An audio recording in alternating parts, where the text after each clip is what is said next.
cette période de rentrée scolaire, la lettre du recruteur BTP donne un coup de projecteur sur des métiers du second œuvre des plus dynamiques et demandés par les étudiants, les métiers de la peinture. De peintre en bâtiment à peintre décorateur, cette filière offre des possibilités d'évolution et de savoir-faire allant jusqu'au métier d'art.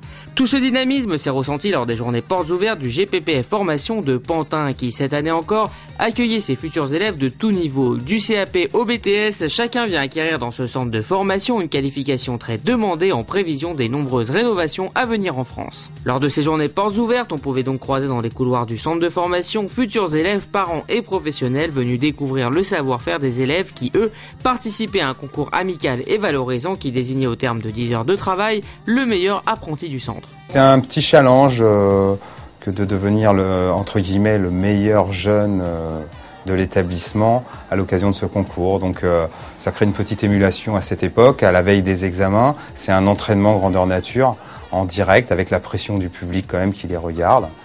Et c'est aussi l'occasion de se mettre un petit peu en situation d'utilisation de produits nouveaux qui apparaissent sur le marché. Encouragés et coachés par leurs formateurs en entreprise ainsi que par leurs proches, les apprentis ont pu démontrer aux visiteurs leur technicité, leur précision et leur amour du métier. Pour bien faire son travail, quel que soit le travail, il faut l'aimer. Je pense que si le jeune, et ça se ressent quand les jeunes justement font un concours, c'est qu'ils ont eu envie de le faire, c'est qu'ils aiment déjà avant tout ce qu'ils font. Ils aiment ce qu'ils font avec les mains. Pour eux, c'est quelque chose d'important. À l'image de Jacqueline, la mère de Romain, voir son enfant acquérir un vrai savoir-faire et le démontrer ne peut pour les parents que rassurer sur l'avenir. Au démarrage, ça nous a un peu choqués parce qu'on ne le voyait pas du tout dans ce métier. Et puis bon, il a essayé le CAP où ça a très bien marché, donc après il a fait le BP et qui marche encore mieux aujourd'hui, quoi. Donc il se plaint pas, franchement, l'entreprise ça lui plaît. Non, il n'y a rien à dire, quoi. Avec des salaires en hausse de 30% ces dernières années et des structures d'entreprise à taille humaine, les métiers de la peinture ont la cote auprès des jeunes comme Benjamin, visiteur de ces journées portes ouvertes. Ce que j'ai entendu, c'est les métiers beaucoup recherchés. De toute façon, le bâtiment, tout ce qui est manuel, j'ai toujours entendu dire que c'était bien recherché. Et la peinture, particulièrement, demande du personnel. Pour Olivier Demour, le président du groupement des professionnels de la peinture et de la finition, cette évolution positive de l'image des métiers de la peinture est due à l'effort de toute une filière. Globalement, si vous voulez, l'ensemble des professionnels de la peinture essaie de faire un effort au niveau de la présentation, au niveau des chantiers, au niveau de la tenue. Et les collaborateurs de toutes les entreprises ont compris qu'il fallait faire un effort de présentation, de tenue propre. Je crois que c'est en bonne voie. Au-delà du concours et des démonstrations, les jeunes visiteurs avaient accès à un espace de rencontre avec les entreprises en recherche d'apprentis, une manière directe de mettre en relation employeurs et jeunes en recherche de formation.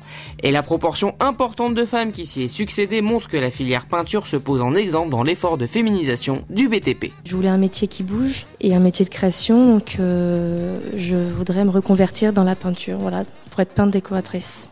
Il y a un côté artistique, de création, c'est-à-dire d'avoir une pièce neutre et ensuite de donner sa patte, quoi, si on veut, de pouvoir la transformer, la pièce.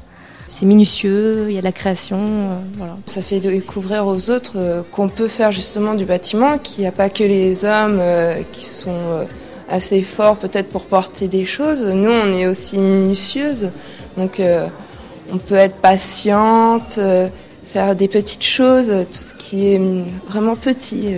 Patience et finesse, les filles ont tous les arguments pour s'imposer dans ces métiers. À la base, j'avais peur, mais il y a beaucoup de gens de directeurs d'entreprises qui m'ont rassurée là-dessus. Et puis, il faut s'imposer. Je pense que c'est une tendance et ce que je peux vous dire, c'est que les femmes dans nos métiers sont très appréciées, quels que soient les postes. Tous les confrères qui ont des collaboratrices féminines, quels que soient les niveaux, quels que soient les emplois, les apprécient beaucoup. Sur les chantiers, elles ont un succès fou, quoi. Elles ont un succès fou. En plus, les femmes qui choisissent ces carrières sont particulièrement motivées et concernées. Et succès parfait. Avec bientôt 15% de femmes dans la profession, des peintures non toxiques qui deviennent la norme et une image redorée auprès des jeunes, la filière peinture et ses 145 000 entreprises peut rêver un avenir tout en couleur.